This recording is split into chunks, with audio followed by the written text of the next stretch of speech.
we doing today? Good, Coach. How are you? Good.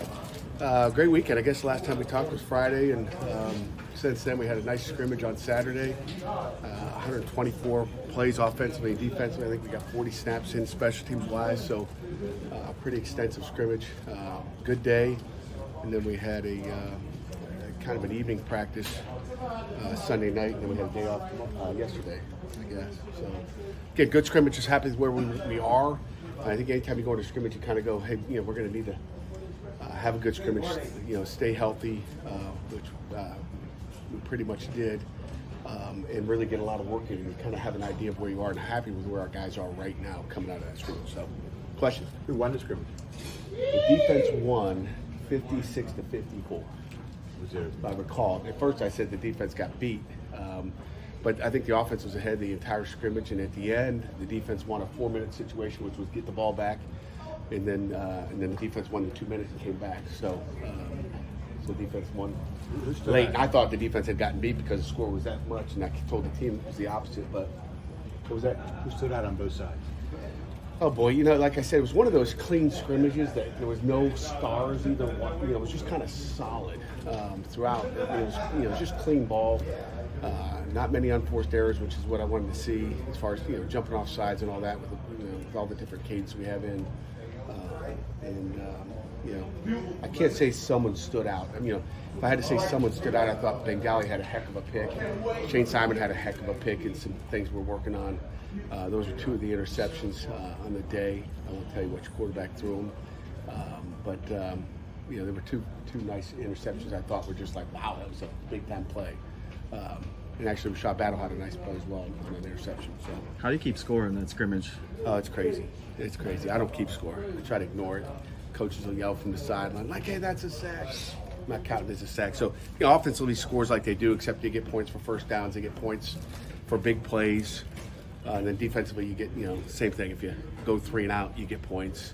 You get turnovers. Usually a defense, it's hard for a defense to lose when you get turnovers. It's hard for an offense to lose if you don't turn it. If the offense then turn it over, they got beat by 25 points at least. But you got to protect the football. Are you, you mentioned Bangally and Shayne. How much better are you feeling about those outside linebackers now than you were 8 months ago? I felt good 8 months ago because I just knew what we had there.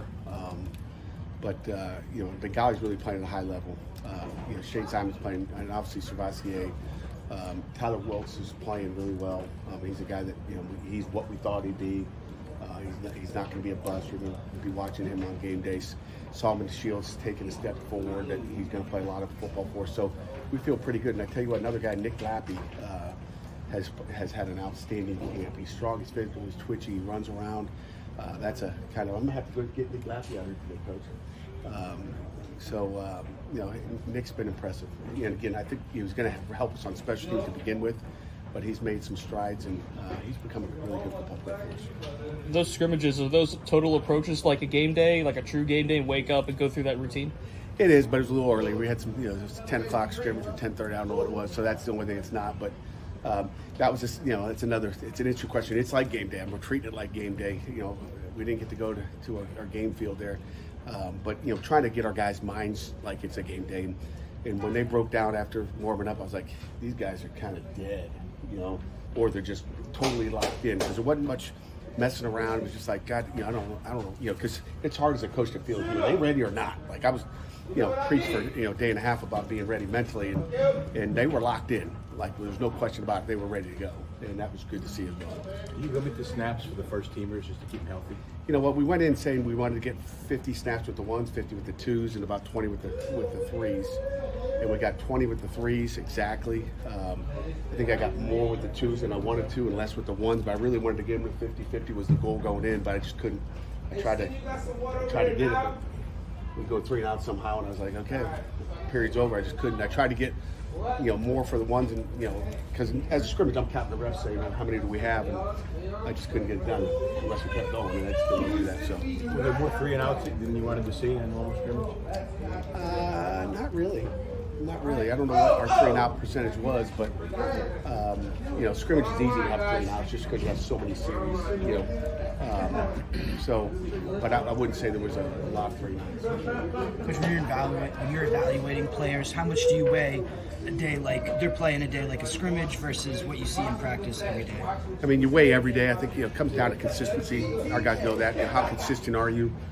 Eric Hallett got up and made a in his senior talk the other day, talked about his fundamental was consistency. It was like, wow, like I don't know if there's anybody more consistent. Like every day, Eric Hallett comes out and he's like this. Like he's never had that great day and that bad day, and that's what you want, okay? But you certainly do measure the scrimmages more than the practices for sure. I mean, to me, that's game day. Like if you've been average all week, all of a sudden you have a great game. It's kind of like, hey, I'd rather have that than a guy that's great and practice every day and he gets out on game day and can't play. So we certainly measure the scrimmages. It's time to go. And that's why it's good to get our guys locked in and our guys were locked in. You had a minute and a half until the walkthrough. You had a busy day on Saturday after the scrimmage. Go down Acrisure and watch your former quarterback have a pretty good ball game. Right? Yeah, that was fun. Our team enjoyed going down there. That was special. And again, I didn't talk to Kenny prior to the game. I didn't know what he was getting in. Not sure he did either. But it was that was a special day. I'm happy for Coach Tomlin and Coach Canada and Mr. Rooney. I saw the video of you hugging him before he went in. I think, were you on the sideline the whole game, or did you go up in the stand? No. We were down for pregame and watched the first series, and then we went up with our kids. So You have a scrimmage on Saturday over there? we were supposed to have a scrimmage on Saturday. Over there? Yeah. Yeah. What did you tell Kenny before the game? I saw you talking to him. Said hello and how you doing? Good. When are you getting in? I'm not sure. Hey, have a good one. See you later. Basically. All right, guys. Coach, thank you.